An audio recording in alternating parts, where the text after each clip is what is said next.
अकाल मूरत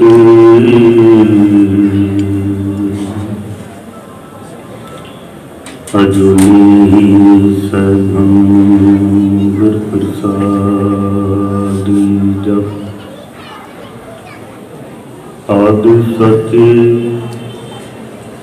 जुगाद सचे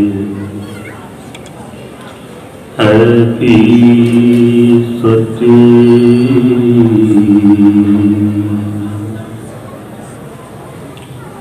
नानक होसी भी सचे दंडोत बंदन कुमार सर्व कला समर्थ दोनन तेरा हो प्रभु नानक दे कर हथ डोलन तेरा को प्रभु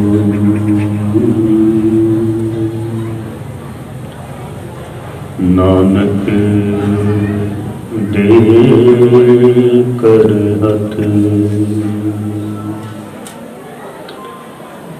परम सम्मानयोग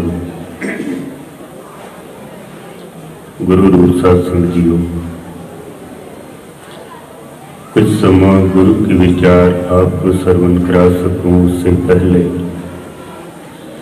10वें पातशाह की बख्शिश की हुई पावन पवित्र फतेह सनिमर प्रवान करनी। वाहिगुरु जी का खालसा वाहिगुरु जी की फतेह।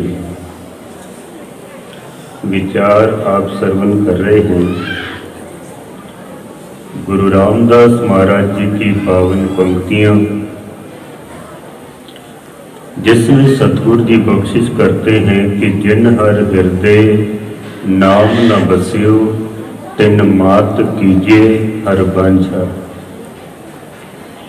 तिन सुनी देह फिरे बिन नावे कोई खप खप मोए करांझा। गुरु रामदास महाराज जी का कहना है कि जिस मां का बच्चा नाम नहीं जपता है उस मां को बांझ ही रहना चाहिए। भगत कबीर साहब भी यही कहते हैं। तुलसीदास, पंडित दया राम जी, भाई गुरदास जी, हर विद्वान ने मां को ही टारगेट किया है, मां को निशाना बनाया गया है, क्योंकि मां की जिम्मेदारी बहुत बड़ी है।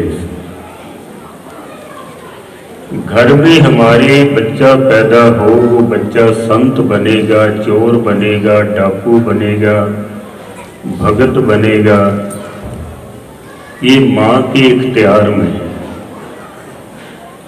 मां चाहे तो संत को जन्म दे सकती है, मां चाहे किसी चोर डाकू को जन्म दे सकती है। सुबह मैंने जो कथा की थी, संगत उस वक्त काफी कम थी। मां की जिम्मेदारियां बहुत है,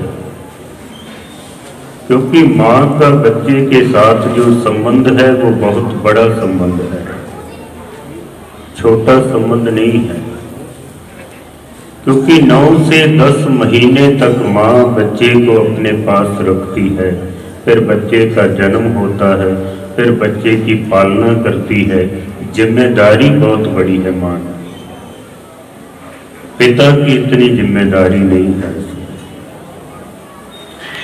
मां जो देखती है वो बच्चे तक पहुंचता है, मां जो सुनती है उस बच्चे तक पहुंचता है, मां जो कुछ खाती है उस बच्चे तक पहुंचता है। कहते हैं जो कुछ मां खाती है उससे बच्चे के तन का विकास होता है, जो सुनती है और देखती है उससे बच्चे के मन का विकास होता है। उससे वही बच्चे के अंदर संस्कार बनते हैं। जो माँ देखती है, जो सुनती है। अब माँ क्या देखती है और क्या सुनती है, ये आप खुद ही अंदाजा लगाओ कि आज हमारे घरों की हालत क्या है। कहीं माँ बच्चे को दूध पिलाए और गोद में बिठाकर उसको सिमरन करे वाहिगुरु वाहिगुरु, उस सिमरन की धुन में जो वो दूध पिएगा, जो भी आहार लेगा वो बच्चा, उस बच्चे के मन के ऊपर असर पड़ेगा, बच्चे के संस्कार वैसे बनेंगे। अक्सर लोग हमसे ये कहते हैं कि हमारे बच्चे बहुत बिगड़ गए हैं, अक्सर कहते हैं, लेकिन मैं उनसे कहता हूं कि बच्चे नहीं बिगड़ गए, हमारे बुजुर्ग जो हैं वो बिगड़ गए हैं। हमारे घरों का माहौल ठीक नहीं है। अगर कहीं घर के बुजुर्ग अमृत वेले उठकर सिमरन करें, बाणी पढ़े या इतिहास पढ़े, बच्चों को सुनाए, खुद पढ़े तो बच्चों को सुनाए, जब खुद ही नहीं पढ़ा तो बच्चों को क्या सुनाएंगे। माँ अगर गुरुद्वारे आती होगी रोज तो बच्चा भी अपने आप ही आ जाएगा, बच्चे को कुछ कहना नहीं पड़ेगा, बच्चा भी अपने आप ही आ जाएगा। अगर माँ अमृत वेले उठेगी तो बच्चे में भी चाव पैदा होगा, बच्चा भी उठ सकता है। पर अगर बच्चा ही उठे और माँ कह दे कि सो जा, अभी उठ के क्या करेगा तू, मेरी भी नींद खराब कर रहा है, अभी तो ऐसा माहौल देखने को मिलता है। बच्चे उठना चाहते हैं, हम उसको डांट के फिर सुला देते हैं, अभी ऐसा माहौल है। माँ की जिम्मेदारी बहुत बड़ी है। माँ जो खाती है, माँ जो देखती है, माँ जो सुनती है, सारा असर उस बच्चे के ऊपर पड़ता है, उसके ऊपर। और एक बात और कह दूं मैं कि माँ एक ऐसी चीज परमात्मा ने बनाई है। मैं विद्वानों के बोल पढ़ रहा था, वो कहते हैं कि जब परमात्मा ने अपना दूसरा रूप बनाया, जब परमात्मा ने अपना दूसरा रूप बनाया तो उसने माँ बना दी अपना रूप। माँ एक ऐसी चीज परमात्मा ने बना दी है। इस्लाम कहता है कि माँ के कदमों में जन्नत है, माँ के कदमों। जब तक तेरे घर में बुजुर्ग माँ बाप मौजूद हैं, तुझे हज पे आने की कोई जरूरत नहीं है। घर बैठकर माता पिता की खिदमत कर, तेरा हज तेरे माता पिता के कदमों में है, कहीं जाने की जरूरत नहीं। माँ ऐसी चीज बनाई। अच्छा आप देखो, एक माँ बच्चे को मारती है, 2-4 थप्पड़ लगाए, बच्चा जोर जोर से रोता है, माँ बच्चे को मार रही है, लेकिन फिर भी बच्चा माँ से लिपट कर रोता है, दूर नहीं जाता, क्योंकि उसको पता है कि जो प्यार माँ से मिल सकता है वह और कहीं से नहीं मिल सकता है। ऐसी चीज परमात्मा ने बनाई है माँ। माँ की जिम्मेदारी बहुत बड़ी है। अगर कहीं हम इस जिम्मेदारी को समझें तो गुरबाणी कहती है कि माता का एक रूप है कि माता प्रीत करे पुत खाए। बच्चा अगर खा रहा है तो माँ का पेट अपने आप भर जाता है।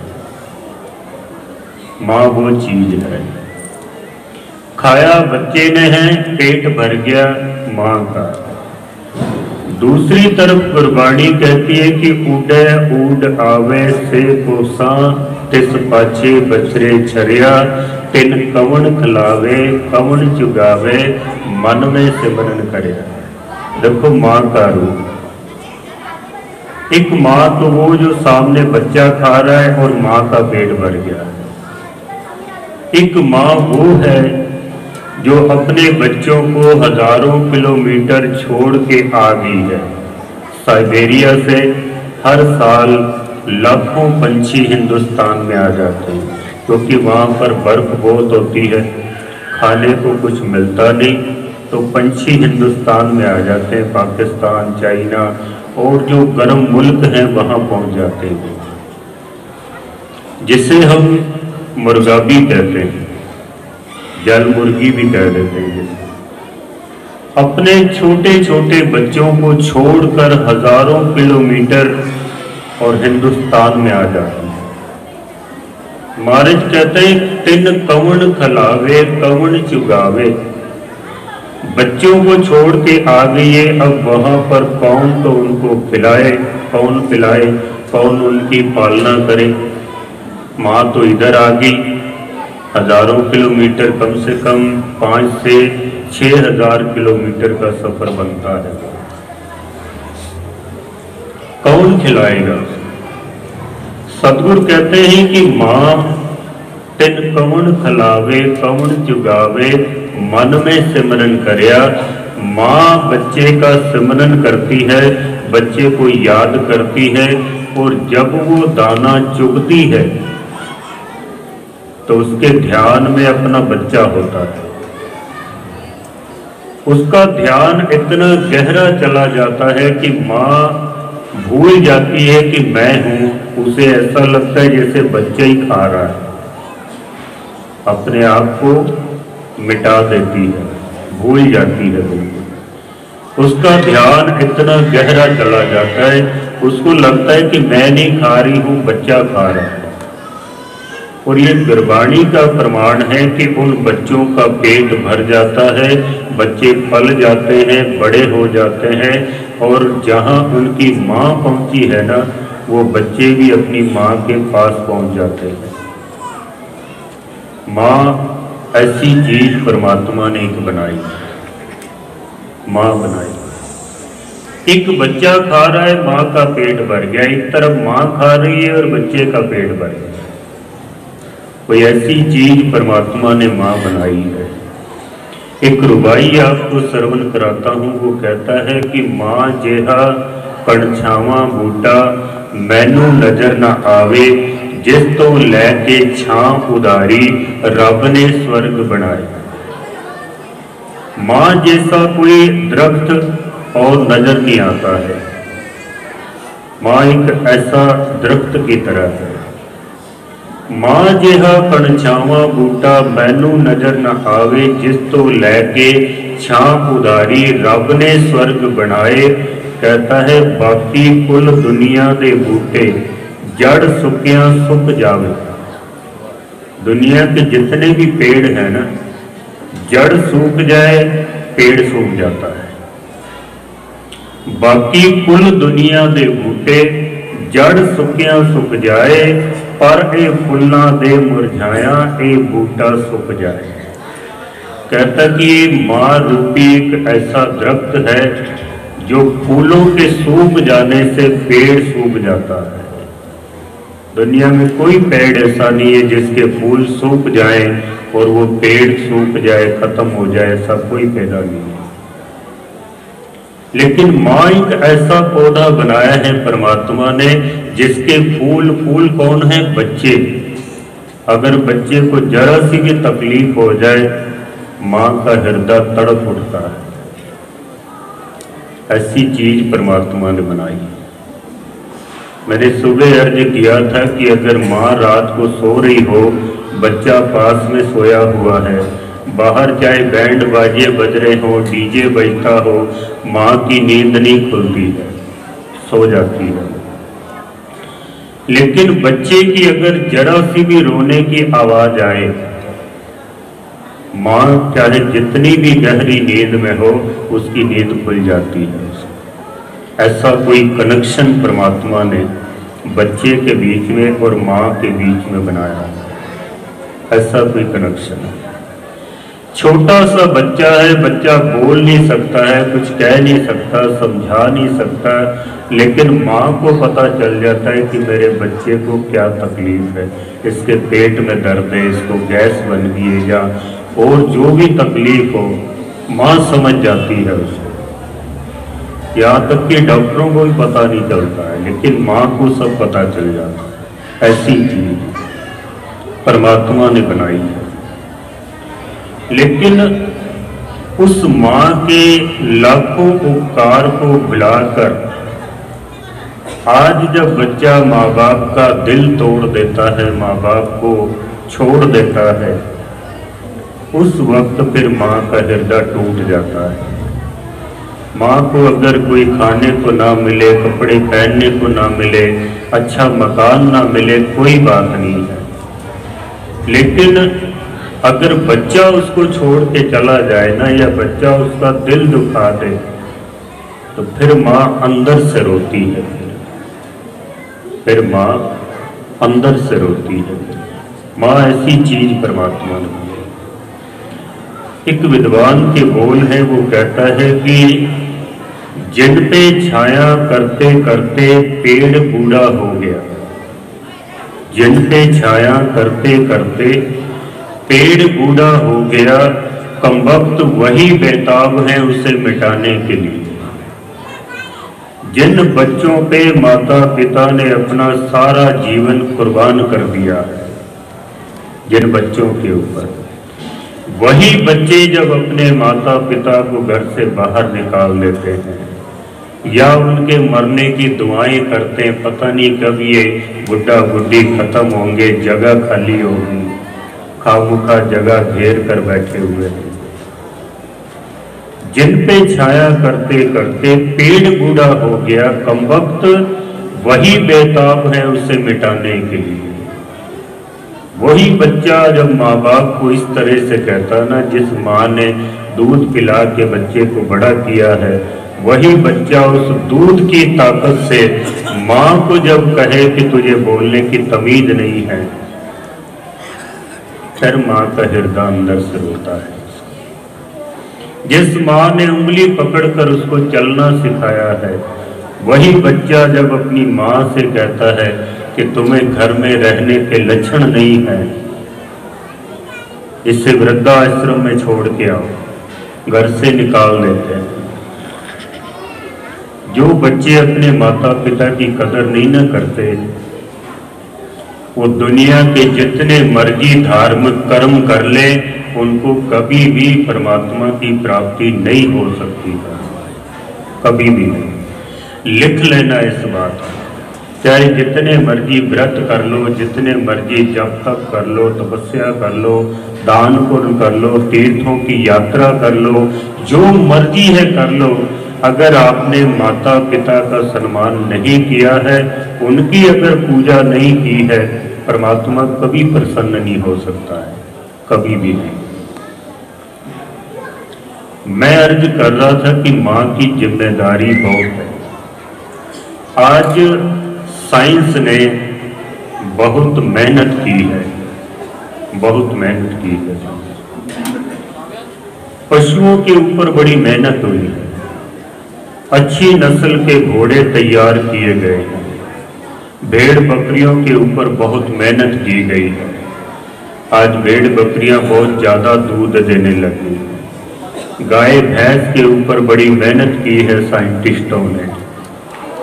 आप सुन के हैरान हो जाओगे, 80 किलो दूध एक गाय रोज का देने लगी है। 80 किलो मेहनत की साइंटिस्टों ने, ऐसी नस्लें तैयार की है। मुर्गियों के ऊपर बड़े रिसर्च हुए, कुत्तों के ऊपर बड़े रिसर्च किए गए। आज बड़े समझदार कुत्ते बाजार में मिलते हैं। कुत्ते की कीमत पढ़ के मैं दंग रह गया। 1 करोड़ का एक कुत्ता, 1 करोड़ रुपए कीमत, और आदमी की कीमत 10 रुपए भी नहीं है।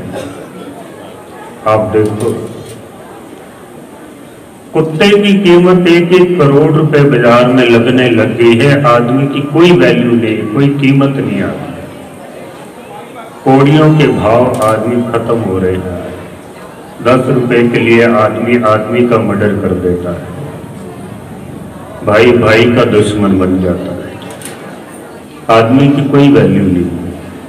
पशुओं के ऊपर साइंटिस्टों ने बहुत मेहनत की है, पशुओं के ऊपर। वनस्पति पे बहुत मेहनत की है साइंटिस्टों ने। अच्छी किस्म की गेहूं, अच्छी किस्म की मक्का, बाजरा, दालें, बहुत सारे फूल, बहुत सारे फल जिनको आप बाजारों में देखते हैं ना, साइंटिस्टों ने उनके ऊपर बहुत मेहनत की और आज भी कर रहे हैं। फसलें हमारी खराब ना हो, पशुओं की नस्लें खराब ना हो, साइंटिस्टों ने बहुत मेहनत की, लेकिन आदमी की नस्ल में कोई सुधार हो सके आज तक किसी ने कोई मेहनत नहीं की। अगर साधु संतों ने, भक्तों ने अगर ये कोशिश की भी है तो उनकी बात को कोई सुनता ही नहीं है। अगर उन्होंने कोई तरीका बताया है हमें, उसको हम फॉलो नहीं करते हैं, उसको हम सुनते ही नहीं है। बिल्कुल आदमी की नस्ल दिन पे दिन खराब होती जा रही है, दिन पे दिन पशुओं की नस्लों में सुधार होता जा रहा है। शायद इसीलिए गुरु अर्जन देव जी महाराज ने उस वक्त ही कह दिया होगा कि आने वाले समय में दुनिया में पशु ही राज करेंगे। फिर उद्यान वसनं संसारन संबंधी स्वान स्याल खरे, सब संबंधी हमारे पशु होंगे। गुरु अर्जन देव जी महाराज, सतगुरु जी का ऐसा कहना है। आदमी की नस्ल खराब होती जा रही है, उसके ऊपर कोई मेहनत नहीं है। माँ की जिम्मेदारी जितनी है, माँ उसको समझती नहीं है जितनी जिम्मेदारी है। क्योंकि विद्वानों का ऐसा कहना है कि कल ही शायद बाबा जी कह रहे थे कि चंदन हर धरती पर पैदा नहीं होता है। चंदन, बड़ी खूबसूरत पंक्तियां हैं कि चंदन तर न बन बन साधन पुर माने। चंदन हर धरती पर पैदा नहीं होता है।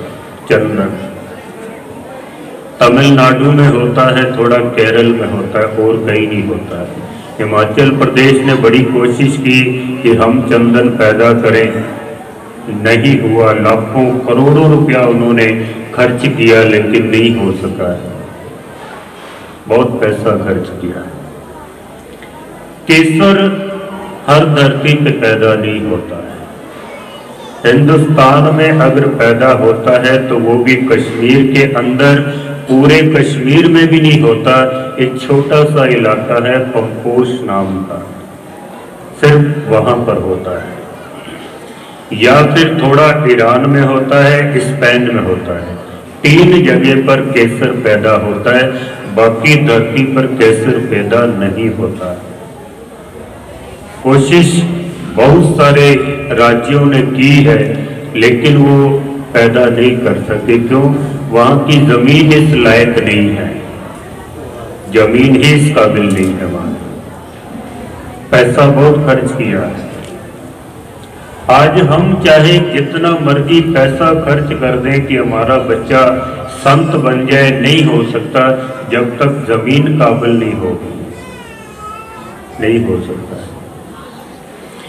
गालिब ने इसको फिर अपने अंदाज में बयान किया है। गालिब कहता है कि मोहब्बत के लिए कुछ खास दिल मखसूस होते हैं। ये वो नगमा है जो हर साज में गाया नहीं जाता। मोहब्बत असल में मखमूर वो राजे हकीकत है, समझ में आ गया है फिर भी समझाया नहीं जाता। कहता है कि परमात्मा का जो संगीत है ना, वो हर किसी साज के ऊपर गाया नहीं जा सकता है। परमात्मा का प्यार हर किसी दिल में पैदा नहीं हो सकता है, उसके लिए कुछ खास दिल मखसूस होते हैं, कुछ खास। संत हर कोई माँ पैदा नहीं कर सकती है, हर माँ नहीं पैदा कर सकती। उसके लिए एक माहौल चाहिए। जैसे मैंने गुरु गोविंद सिंह महाराज की पंक्तियां आपको श्रवण कराई थी कि तात मात मोर अलग आराधा बहुविध योग, साधना साधा तिन जो करी अलख की सेवा, ताते भये प्रसन्न गुरुदेवा। गुरु गोबिंद सिंह महाराज तपस्या करते हैं, माता गुजर कौर, गुरु तेग बहादुर साहब, तीन आत्माओं का जब संगम होता है तब गुरु गोबिंद सिंह महाराज का जन्म होता है। ऐसे ही हो जाता है। माता गुजर कौर जी की तपस्या बहुत थी। माता गुजर कौर जी, एक विद्वान के बोल है, वो कहता है उसका सब कुछ था गुजरा, उसका दिल गुजरा, उसकी जान गुजरी, उसका दिल गुजरा। जिस जगह से गुजरी मां गुजरी, उस जगह से कौन गुजर सकता है?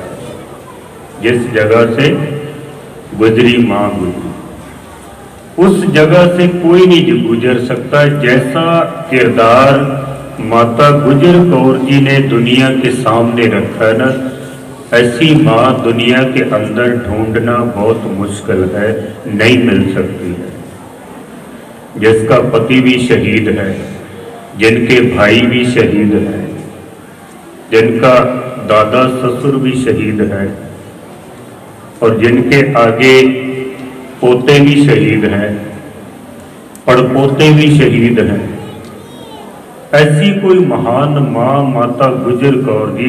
चलो मैं तुलसी की पंक्तियां आपको श्रवण कराऊं।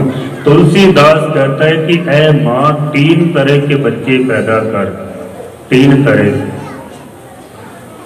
जननी जने ता भगत जन, कह दाता कै सूर, नहीं ता जननी बाज रहे काहे गवावे नूर। तुलसी का कहना है कि तीन तरह के बच्चे को जन्म दे, या तो वो भगत हो, या वो दानी हो, या वो शूरवीर हो। आज तक दुनिया में ऐसी कई माएं हुई हैं जिन्होंने भगत को जन्म दिया, लेकिन वो मां शूरवीर को जन्म नहीं दे सकती, वो सिर्फ भगत को ही जन्म दे सकती है। किसी मां ने अगर दानी को जन्म दिया है तो वो भगत नहीं है। फिर अगर किसी मां ने शूरवीर को जन्म दिया है तो वो दानी नहीं है, फिर वो भगत भी नहीं है, शूरवीर है, वो योद्धा है। लेकिन माता गुजर कौर जी ने एक ऐसे सुपुत्र को जन्म दिया है जिसके अंदर इतने गुण हैं कि मैं अपनी जुबान से बयान नहीं कर सकता। तुलसी तो कहता ना भी तीन तरह के बच्चों को जन्म दे, लेकिन माता गुजर कौर जी ने जिस बालक को जन्म दिया श्री गुरु गोबिंद सिंह साहिब को, वो भगत भी हैं, वो शूरवीर भी हैं, और वो दानी भी हैं। भगत वो ऐसे हैं कि चाहे लाखों की तादाद में दुश्मन सामने बैठा हो, फिर भी उनकी भक्ति में कोई कमी नहीं आती है। फिर भी सतगुरु ने जो अपनी आत्म कथा लिखी है ना, उसमें महाराज कहते हैं कि चित न भयो हमरो आवन, कहे चुभी रहे सुरत प्रभु चरणन में। सतगुरु का सारा जीवन पढ़ के देख लो, सुरत उनकी परमात्मा के चरणों में जुड़ी हुई है। सुरत उनकी परमेश्वर के चरणों में जुड़ी हुई है, कभी उखड़ी नहीं है, कभी भी नहीं। जब सच्चे पातशाह जी अनंतपुर साहब का किला छोड़कर मैदानी इलाके में आ जाते हैं, सबसे आगे पांच प्यारे गुरु गोबिंद सिंह महाराज, उनके पीछे गुरु के महल माता गुजर कौर जी, उनके पीछे बाबा अजीत सिंह जी, बाबा जुझार सिंह जी, और उनके पीछे फिर दुश्मन, और वो भी लाखों की तादाद में, थोड़े नहीं थे दुश्मन, लाखों की तादाद में। महाराज ने जिक्र किया है, गुर शनह चिकारे पुनद चिहल नर, कि दहलक बरायत बरो बेखबर। 40 भूखे प्यासे सिखों के ऊपर 10 लाख की फौज टूट के पड़ी है, 10 लाख। जब सच्चे पातशाह जी सरसा नदी के किनारे पर आ जाते हैं, लंबा चौड़ा इतिहास है,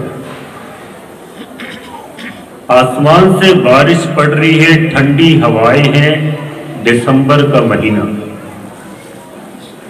20 दिसंबर। पीछे दुश्मन है, तीरों की बौछार है, गोलियों की बौछार। सामने सरसा नदी में पानी चढ़ा हुआ है, बाढ़ आई हुई है। अमृत वेला जब होता है तो गुरु गोविंद सिंह महाराज आवाज मारते हैं, प्यारे दया सिंह जी को, दया सिंह भूख लगी है। प्यारे दया सिंह भी हैरान हुए, भी कभी अनंतपुर साहब के अंदर नहीं कहा भी हमें भूख लगी हुई है। इस मैदानी इलाके में जब माहौल देखो, भी पीछे दुश्मन है, सर पे छत नहीं है, बारिश गिर रही है, ठंडी हवाएं चल रही है और महाराज कह रहे हैं कि भूख लगी हुई है। महाराज क्या पेश करूं मैं? सतगुरु कहते हैं कि तन की भूख नहीं है, मन की भूख है। तन की भूख नहीं है हमारे अंदर, जितनी तन की भूख है मन की भूख तो बिल्कुल है ही नहीं है, ना के बराबर है। क्योंकि मैं देखता हूं जितनी भीड़ लंगर में पड़ती है ना, उतनी सत्संगत के अंदर नहीं होती है। वहां तो दरवाजे बंद करने पड़ते हैं, भी वो खा लें, बाहर निकले तो बाहर वालों को अंदर जाने दें। गुरुद्वारों के दरवाजे खुले रहे, कोई आने को राजी नहीं होता वहां, कोई भी। क्योंकि तन की भूख है, मन की भूख नहीं है। जिस दिन मन में भूख पैदा हो जाएगी ना, उस दिन तन की सारी भूख मिट जाएगी, फिर सब मिट जाएगी। साच नाम आधार मेरा, जिन भूखा सब गवाइया, सबरी भूख निकल जाएगी। दया सिंह मन की भूख है। महाराज फिर क्या करूं मैं? सतगुरु कहते हैं कि जपजी साहब का पाठ करो, आशा दीवार का कीर्तन करो। जपजी साहब का पाठ। प्यारे दया सिंह जी कहते हैं महाराज की युद्ध नीति ये कहती है कि पहले हम सरसा नदी को पार करें, किसी सुरक्षित इलाके में पहुंच जाएं, फिर आराम से बैठकर पाठ करेंगे, कीर्तन करेंगे। महाराज जी युद्ध नीति तो यही कहती है। गुरु गोविंद सिंह महाराज कहते हैं कि युद्ध नीति चाहे कुछ भी कहे, युद्ध नीति चाहे कुछ भी कहे, लेकिन धर्म नीति ये कहती है कि पहले अमृत वेले की संभाल करनी है। पहले अमृत वेला गुरु नानक सच्चे पातशाह कह कर गए हैं, फेर के आगे रखिए जित दिसे दरबार, मुंहों के बोलन बोलिए जित सुन करे प्यार, अमृत वेला सच नाओ वड्याई विचार। पहले गुरु नानक कह के गए हैं कि निरंकार को खुश करो। बाहर चाहे जितनी भी दुश्मन की ताकत है, अगर निरंकार खुश हो गए और वो हमारे साथ खड़े हो गए, दुनिया की कोई ताकत हमारा बाल भी बांका नहीं कर सकती है। अगर निरंकार खुश हो।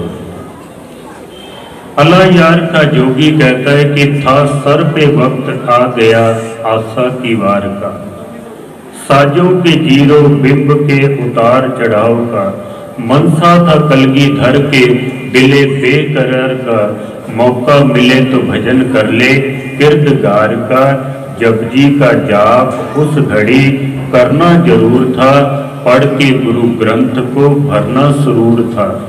गुरु गोविंद सिंह महाराज। अल्लाह यार का जोगी कहता है कि गुरु गोविंद सिंह ने जपजी साहब का पाठ पढ़ के अंदर एक अलौकिक ताकत भरनी थी अपने अंदर। लाखों ही दुश्मन क्यों ना हो, लेकिन गुरु गोविंद सिंह महाराज ऐसे भगत हैं कि उनकी भक्ति में कभी भी कमी नहीं आती, कभी भी नहीं। दानी वो ऐसे हैं कि जिस वक्त अमृत पान कराया गया, 5 प्यारों ने जब अमृत पान किया तो गुरु गोविंद सिंह महाराज भी हाथ जोड़कर खड़े हो गए। आप पंक्तियां पढ़ते हो, आपे गुर चेला, वाहो वाहो गोविंद सिंह आपे गुर चेला। गुरु गोविंद सिंह महाराज सच्चे पातशाह भी अमृत की दात 5 प्यारों से मांगते हैं, 5 प्यारों से। आज कई लोग कहते हैं कि अमृत छकने की क्या जरूरत है, मन साफ होना चाहिए, हमारा मन साफ होना चाहिए, अमृत छकने की क्या जरूरत है। तो क्या गुरु गोविंद सिंह का मन साफ नहीं था उनका, जो उनको अमृतपान करना पड़ा? माता गुजर कौर जी का मन साफ नहीं था, उन्होंने अमृतपान किया। साहिबजादों का मन साफ नहीं था, जो उन्होंने अमृतपान किया। मन साफ होना चाहिए। मन कौन से जादू से हम साफ कर लेंगे, या कौन सा सर्फ इस्तेमाल करेंगे, या कौन सा साबुन इस्तेमाल करोगे कि मन साफ हो जाए? अमृतपान करना हर एक के लिए जरूरी है, हर एक के लिए। अगर गुरु गोविंद सिंह के लिए जरूरी है तो हमारे लिए तो बहुत जरूरी है।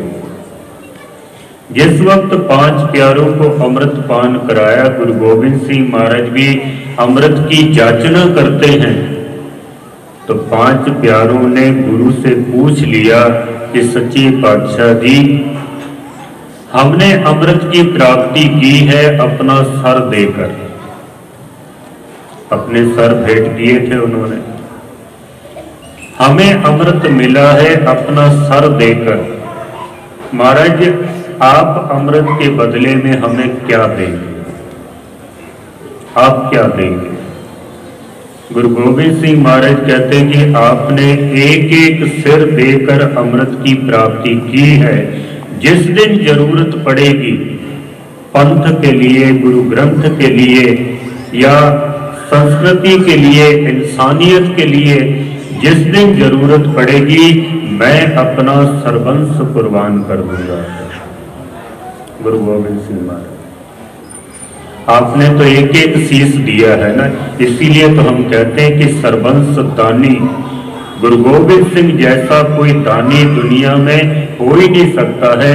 किसी ने सोना दान किया, किसी ने जमीन दान की है, किसी ने अपना राजपाट दान किया है, लेकिन गुरु गोविंद सिंह ने अपना सर्वंस दान किया, अपने बच्चे कुर्बान किए। उनके जैसा दानी कोई नहीं हो सकता। और शूरवीर तो गुरु गोविंद सिंह महाराज ऐसे थे कि चाहे लाखों की तादाद में दुश्मन सामने खड़ा हो और साथ में चाहे गुरु के सिख भी ना हो, अकेले ही हो, फिर भी उनके चेहरे के ऊपर मुस्कुराहट रहती थी। कभी भी उनका दिल जो है वो घबराया नहीं है कभी। शूरवीर ऐसे थे। चलो मैं बंगाणी का जंग आपके सामने रखता हूँ। कैसे गुरु गोविंद सिंह महाराज सच्चे पातशाह जी हजारों की सेना के अंदर भी, जैसे अभी भाई साहब बता रहे थे बाबा जी, कि चाहे 4 आदमी हो या 40 हो या 40,000 हो या लाख हो, उनका जो तवाजन था वो बिगड़ता नहीं था, वो एकाग्रता भंग नहीं होती थी। भाई साहब राजेंद्र सिंह का बता रहे, चतर सिंह जी का भाई साहब। गुरु गोविंद सिंह महाराज सच्चे पातशाह जिस भी हाल में रहे, कभी भी उनकी सुरत परमात्मा से टूटी नहीं, कभी भी उनका हृदय घबराया नहीं है। पस्ती से गुजरा हूँ, बुलंदी से गुजरा हूँ, जिस जगह से गुजरा हूँ बड़ी मस्ती से गुजरा हूँ, कभी भी घबराए नहीं। गुरु गोविंद सिंह महाराज सच्चे पातशाह को 22 धार के जो राजा थे, पहाड़ी राजा, उन्होंने चारों तरफ से सतगुरु को घेर लिया। पांवटा साहब की बात है, गुरु गोविंद सिंह को घेरा डालते उससे पहले एक कवि था सतगुरु का, हंस राम। उसने गुरु गोविंद सिंह महाराज को कुछ ऐसी कविताएं सुनाई। सतगुरु इतने प्रसन्न हुए, 60,000 सोने की मोहरें उसकी झोली में डाल दी। 60,000 सिर्फ एक कविता के बदले। गुरु गोविंद सिंह एक उसको जो अपना सबसे प्यारा कीमती घोड़ा था वो दे दिया। घोड़े को भी सोने चांदी से सिंगारा हुआ था। एक महाराज ने हाथी दे दिया। फिर सतगुरु कहते हैं इसके पास इतना धन है, कहीं कोई रास्ते में लूट ना ले, महाराज ने 100 सिखों को भी साथ में भेज दिया कि इसको घर तक छोड़ के आओ। फिर सतगुरु सोचते हैं कि ये गुरु गोविंद सिंह के दरबार का कवि है, मामूली आदमी नहीं है, तो इसको बड़ी शानो शौकत के साथ इसको विदा करें। महाराज ने आगे एक नगारची भी रख दिया, आगे नगाड़ा बज रहा है, पीछे हंसराम, उसके पीछे हाथी और उसके पीछे 100 सिख। पहाड़ी राजाओं ने सोचा भी शायद गुरु गोविंद सिंह जा रहे हैं, क्योंकि हंसराम का भी दाढ़ा बहुत लंबा था, दस्तार सजाता था, कलगी बांधता था। दूर से उन्होंने देखा भी शायद गुरु गोविंद सिंह जा रहे हैं, चारों तरफ से उन्होंने घेरा डाल लिया। हंसराम सोचता है कि मैं तो एक कवि हूं, कहीं ऐसा ना हो कि खामखा मारा जाऊं मैं, तो मैं कोई सैनिक तो हूं नहीं। और वो समझ गया कि इन्होंने गुरु गोविंद सिंह समझ के मुझे घेर लिया है। कहता पहले कविता सुन लो, फिर जरूरत पड़ी तो फिर हाथापाई भी कर लेंगे हम। उसने एक कविता सुनाई पहले।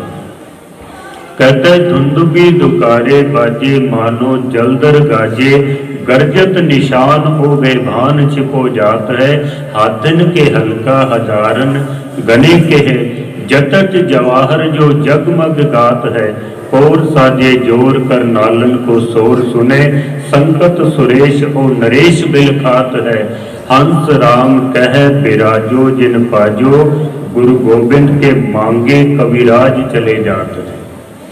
कहते हैं कि मैं गुरु गोविंद सिंह नहीं, मैं गुरु गोविंद सिंह के दर का एक मंगता हूं। तो जो 22 धार के जो पहाड़ी राजा थे, उनका जो जथेदार था हरिचंद हंडूरा, वो कहता है कि ये मंगतों के हाल है, देखो इतना कीमती हीरा, आगे नगारा बज रहा है, पीछे हाथी है, सोने चांदी से सिंगारे हुए, 100 सिख साथ में है। अगर ये मंगते के हाल हैं तो फिर दाता के क्या हाल होंगे। उसने हंसराम को तो जाने दिया, लेकिन एक दिन गुरु गोविंद सिंह को घेरा डाल दिया और महाराज से कहता है कि अब आप कहीं जा तो सकते नहीं हैं, क्योंकि हमारी सेना बहुत ज्यादा है, 80,000 सेना थी। 40 सिख गुरु गोविंद सिंह जी के साथ में थे केवल, आप जा तो सकते नहीं हैं, लेकिन मैं आपकी तीरंदाजी देखना चाहता हूं। उसे घमंड था अपनी तीरंदाजी के ऊपर।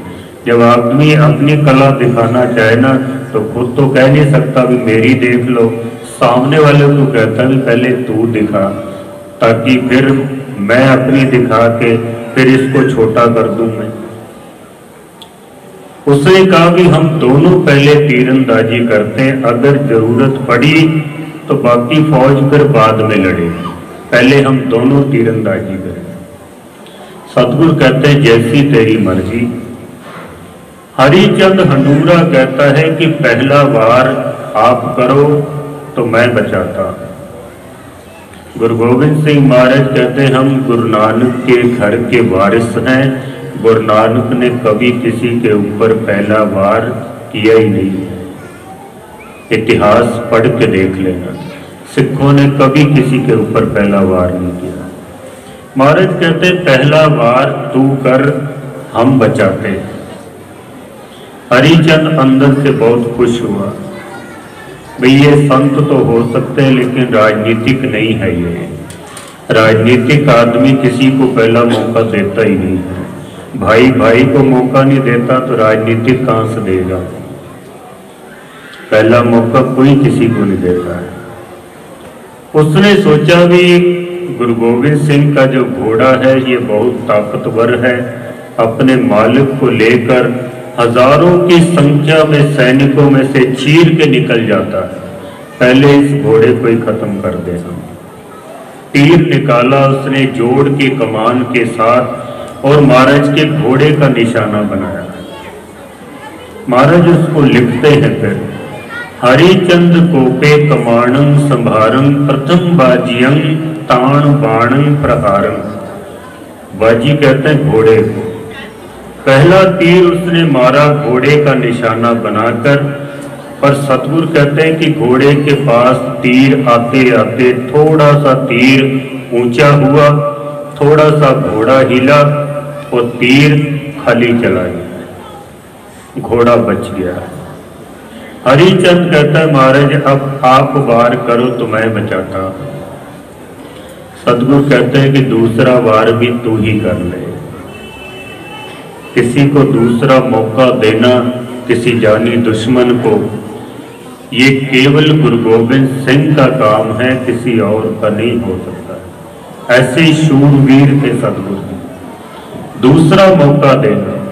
हरिचंद सोचता है भी एक तीर खाली चला गया, दूसरा थोड़ी ना चला जाएगा। उसने तीर निकाला, गुरु गोविंद सिंह महाराज की सीने का निशाना बनाया और जब उसने तीर चलाया तो महाराज लिखते हैं द्वितीय ताक के तीर मोको चलायो, रख्यो दैव में कान छुए के सिधायो। दूसरा तीर जब उसने मारा तो महाराज कहते हैं कि परमात्मा ने मेरी रक्षा की, तीर मेरे कान के पास से निकल गया, मेरी सतगुरु ने रक्षा की है। अब हरिचंद का मुंह इतना सा हो गया कि 2 बार मैंने किए, दोनों खाली चले गए, अब तो गुरु गोविंद सिंह वार जरूर करेंगे, अब तो ये वार करेंगे। कहता है महाराज अब आप वार करो तो मैं बचाता। गुरु गोविंद सिंह महाराज कहते हैं अभी भी हम परमात्मा की मस्ती में मस्त हैं, तीसरा वार भी तू ही कर ले।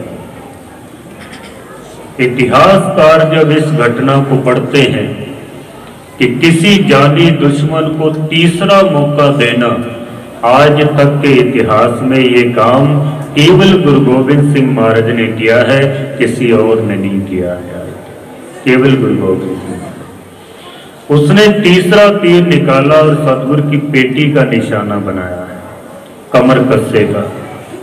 महाराज एक चमड़े की पेटी बांधते थे, उसके ऊपर एक रेशमी रुमाल बांधते थे। उसने तीर पेटी का निशाना बनाया कि अगर जाते जाते ऊंचा भी हो गया तो सीने में लगेगा, खाली नहीं जाएगा तीर, क्योंकि हो सकता है अगला मौका मुझे ना मिले। जब इसने तीर चलाया तो महाराज कहते कि इस बार इसका तीर ठीक निशाने पर लगा जहां उसने मारा था। तृतीय तीर मार्यो सुपेटी मझारम, विदियम चिलकतंग द्वाल पार्यं प्रहार। महाराज कहते हैं कि तीर लगा हमारे कमर कस्से को, रेशमी कपड़े को फाड़ के चमड़े की पेटी को चीर कर तीर हमारे शरीर तक पहुंच गया। चुभी चुंच चरमुन कछु घाव न आयो। थोड़ी सी तीर की नोक लगी और महाराज कहते हैं कि ज्यादा घाव तो नहीं लगा, थोड़ा सा खून निकला, क्योंकि तीर जो है शरीर तक पहुंच गया था।